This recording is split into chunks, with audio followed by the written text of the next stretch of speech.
श्री स्वामी समर्थ. नमस्कार स्वामी भक्तांनो. नवरात्रीच्या 5व्या दिवशी ललिता पंचमी हे व्रत केले जाते. हे व्रत करून जर ललिता पंचमीची कहाणी ऐकली तर सर्व दुःखे संकटे नष्ट होतात. आटपाट नगर होते. तिथे एक ब्राह्मण राहत होता. त्याला आवळी जावळी 2 मुले होती. त्यांच्या लहानपणीच त्यांचे आईबाप गेले. भाऊबंधांनी त्यांचे काय होते नव्हते ते सगळे हिसकावून घेतले. त्या मुलांना देशोधडीस लावले. पुढे ती मुले जाता जाता रानावनात भटकत एका नगरात आली. चालता चालता खूप थकून गेलीत. भुकेने व्याकुळ झालीत. दोघांची तोंडे अगदी सुकून गेलीत. असे ते दोघे जण त्या नगरी आले. इतक्यात चमत्कार झाला. एक ब्राह्मण काकबळी टाकण्याकरता घराच्या बाहेर आला. ब्राह्मणाने ह्या मुलास पाहिले. आपल्या घरात बोलावून नेले. त्यांना जेवू खाऊ घातले. त्यानंतर त्यांची सगळी हकीकत विचारली. त्या मुलांनी आपली सर्व हकीकत त्या ब्राह्मणाला सांगितली. ब्राह्मणाने दोन्ही मुलांना आपल्याच घरी ठेवून घेतले. वेदध्यान वाचू लागला. तेही मुले तेथे राहून वेद वाचू लागले. असे करता करता पुष्कळ दिवस झाले. पुढे काय झाले? तो ब्राह्मण ललित पंचमीचे म्हणजेच ललिता पंचमीचे व्रत करू लागला. शिष्यानी गुरुजींना विचारले, हे आपण काय करता? तेव्हा गुरुजी म्हणाले, हे उपलांग ललिता पंचमीचे व्रत आहे. याने द्रव्य मिळते, विद्या प्राप्त होते, इच्छित हेतू प्राप्त होतात. हे शिष्यानो ऐकले. यथाशक्ती त्यांनी व्रत केले. तशी त्यांना लवकर विद्या आली. दोघा मुलांची लग्ने झाली. पुढे ते आपल्या नगरी आले. श्रीमंत झाले. सुखा समाधानाने कीर्ती मिळवून राहू लागले. याप्रमाणे काही दिवस गेले. पुढे काय चमत्कार झाला. दोघे भाऊ वेगळे निघाले. थोरला भाऊ दर वर्षाला आपल्या ललिता पंचमीचे व्रत करत. त्यामुळे त्याची संपत्ती कायम राहिली. धाकट्या भावाने व्रताची हेळसांड केली. त्याने देवीला राग आला. त्यामुळे त्याला दारिद्र्य आले. पुढे ते नवरा बायको थोरल्या भावाकडे राहावयास गेले. एके दिवशी वडील भावाची बायको दिराला काही बोलली. त्यामुळे त्याला राग आला. मोठा पश्चाताप झाला. तो आपल्या बायकोला म्हणाला, मी उपलांग ललितेचे व्रत टाकले. याचं मला हे फळ आले. हा अवमान सहन करून इथे राहणे चांगले नाही. मी आता देवीला प्रसन्न करीन, तेव्हाच घरी येईन. असे बोलून तो निघून गेला. पुढे त्याच्या भावाने त्याला पुष्कळ शोध केला, परंतु काहीच पत्ता लागला नाही. पुढे हा हिंडता फिरता एका नगराजवळ आला. त्या नगराबाहेर गुराखी भेटली. त्यांनी विचारले, ह्या गावाचे नाव काय? कोणता राजा इथे राहतो? उतरावयात जागा कोठे मिळेल? ते म्हणाले, या गावाचे नाव उपांग आहे. तिथे उतरायला जागा मिळते. तिकडेच आम्हाला जायचे आहे. तुम्हालाही यायचे असेल तर चला. मग तो त्या नगरात गेला. धर्मशाळेत उतरला.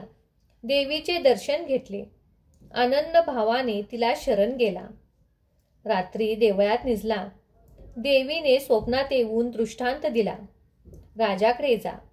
माझ्या पूजेच्या करंड्याचे झाकण माग. त्याची पूजा कर आणि तुझे मनोरथ पूर्ण होतील. इतके सांगून देवी गुप्त झाली व जोगवा तो जागा झाला. दुसरे दिवशी हा राजाकडे गेला. देवीचा दृष्टांत सांगितला. पूजेचे झाकण मागितले. राजाने ते दिले. ब्राह्मण ते घेऊन आपल्या गावी आला. घरी नेऊन त्याने पूजा करू लागला. तसेच पुन्हा सुखाचे दिवस आले. इच्छित मनोरथ सिद्धीस गेले. पुढे देवीच्या आशीर्वादाने त्याला एक मुलगी झाली. तिचे नाव ललिता ठेवले. दिवसांदिवस मुलगी मोठी झाली. एके दिवशी मुलीने ते झाकण घेतले. नदीवर खेळायला गेली. तिथे जाऊन अंघोळ करू लागली. इतक्यात एक ब्राह्मणाचे प्रेत वाहत आले. हिने त्याच्या झाकणाने पाणी उडवले. तसा तो ब्राह्मण जिवंत झाला.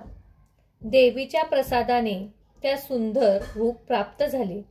हिने तो पाहिला आपल्याला हाच पती असावा असे तिला वाटले. आपला हेतू त्याला कळवला तेव्हा त्याने तिला विचारले, ही गोष्ट घडावी कशी?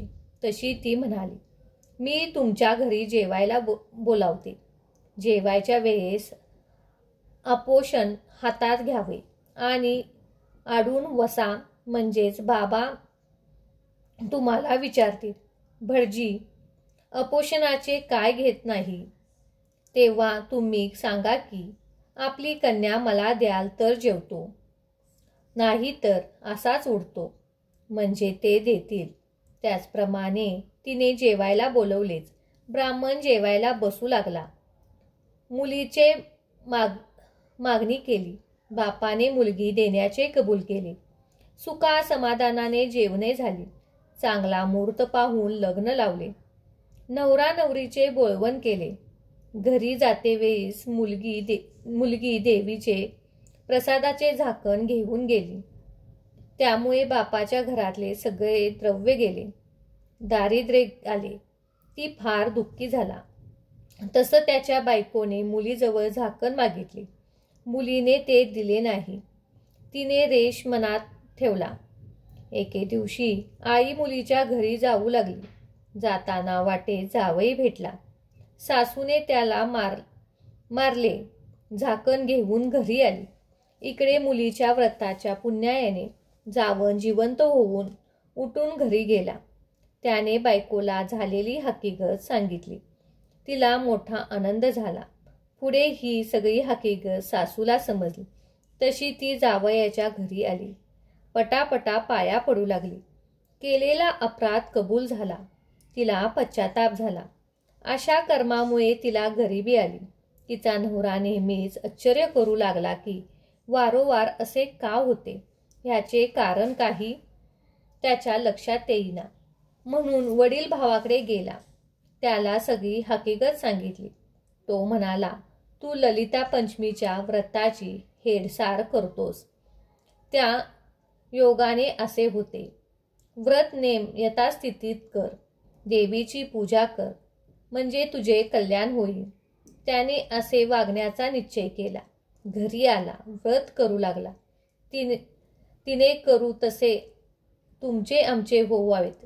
ही 7 उत्तराची कहाणी 5 उत्तरी सुफळ संपूर्ण. अशा प्रकारे ललिता पंचमीची कथा आहे. सर्व भक्तांना ललिता मातेच्या कृपेने सर्व इच्छित मनोकामना पूर्ण होवोत म्हणून हे व्रत नवरात्रीच्या 5व्या माळेला पंचमी म्हणजेच स्कंद मातेच्या 5व्या माळेला केली जाते. हे व्रत मनोभावे यथाशक्ती आपल्या परीने करावे. त्यामुळे देवीचा आशीर्वाद सदैव आपल्यावर राहतो व आपल्या इच्छित मनोकामना पूर्ण होतात.